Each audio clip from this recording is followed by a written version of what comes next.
back to Minnesota Home and Garden. Today is, I think it's October 12th, and we're gonna finally get to our sweet potatoes in our driveway, and this is actually the last of our sweet potatoes.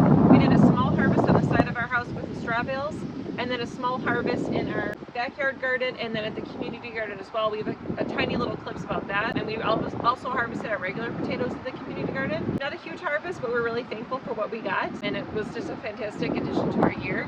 As you can see, we've experienced a little bit of die-off. We had one night of kind of a short deep frost, and we'll show you in the back. You can see that the rest of our garden is winding down. We don't have a lot of like deep frosts or like hard freezes for the next few weeks. So I think we're going to leave some of our peppers if we can, just to see if we can ripen them a little bit. Same with some of our tomatoes. We still have a lot of green tomatoes.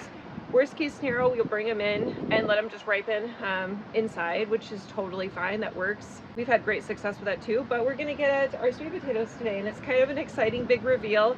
We really don't know what to expect. We had a lot of pest damage. We've actually never experienced a frost on our sweet potatoes either. I don't think they froze. I don't think that they're damaged, but let's get after it.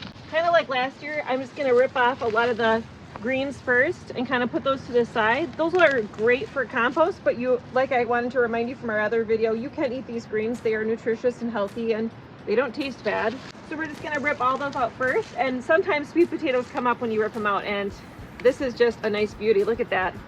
I'm not sure how we're going to cure these. It's definitely cooled down. We have a couple sunny days. The first round of curing when it was still warm out worked perfect. We had a couple very unusual warm days, so we put them on a tarp for a couple days until it got really wet. Then we put them on the hot tub cover underneath the gazebo, and then we would bring them in each night, and that worked perfectly, and they're very sweet, so we're very happy about that. Hand these off to Pat.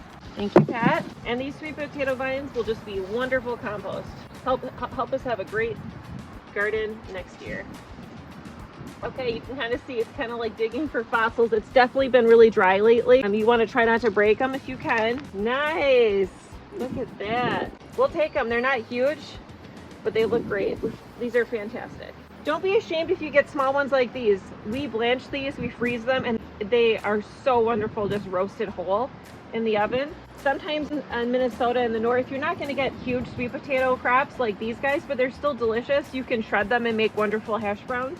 We love sweet potatoes so much that anything we get is just a wonderful blessing. So far, so good. These look beautiful. All right. Sometimes these broken pieces do cure just fine. When you're done curing these, the larger ones, I individually wrap with newspaper, and I just keep them in the basement in a bag so they can still breathe, but they aren't touching each other in case one goes bad. And that works really great. They keep really well. The really small ones that I'm nervous about them keeping, like these sized, we'll freeze those. We'll blanch them and freeze them after they're cured. The curing process of sweet potatoes takes up to about 10 days, and they need warm and humid weather to cure properly. And this is how you get really sweet potatoes. Otherwise, they're just kind of starchy, which is fine, but I think this is a really important step in why sweet potatoes are so wonderful. Okay, I'm gonna get a shovel. I'm gonna have Pat help me get in here with some shoveling, and we'll see what else we can dig up. Okay, Pat got all the greens away. He's got some digging there, and this is where we're at so far. And check out this big monster. I did accidentally get a fork in it, but isn't that beautiful? This is the sweet Japanese sweet potatoes. We actually just bought these. We love them from Costco, or not Costco, I'm sorry, Whole Foods. They're organic. So I actually created sweet potato slips myself just from Whole Foods sweet potatoes, the ones that we really like. And honestly, we've had fantastic luck with these. Look at that. It's so awesome. And yes, again, the small ones, eat them. Even the really skinny ones. Just the smaller ones are not going to cure as well and keep in the basement as well. Okay, we're going to keep digging. We'll bring you back soon.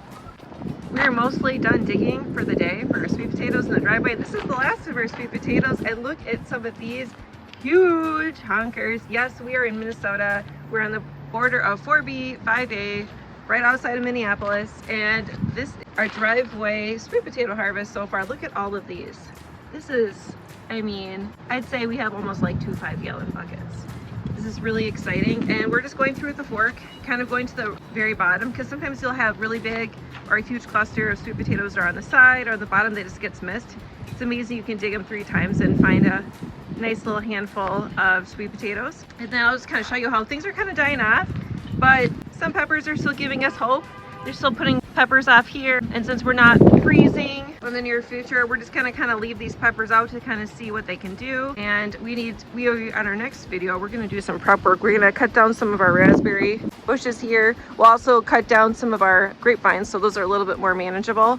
I'll bring you back here. Our cabbages and kale, of course, still look excellent. They don't really get bothered by a light frost. In fact, our collards are ready to harvest now because we had a nice frost. And we're gonna donate an entire plant to our local food shelf, near food shelf.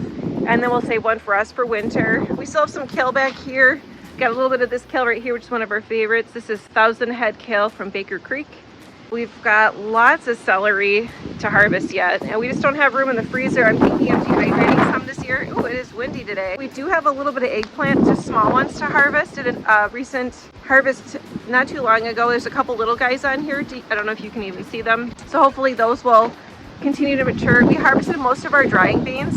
If you wait too long on those, they will dry and split open. The beans will fall to the ground, which is a huge bummer. We've got a little bit of broccoli pieces, just like sprouts and offshoots that you can still harvest. Not a ton, but we're gonna kind of just let those ride as long as possible. But yeah, so the garden is pretty much coming to an end here. We're almost done. You can see, look at all this dried up. We've got our pumpkin vines are pretty much well dead.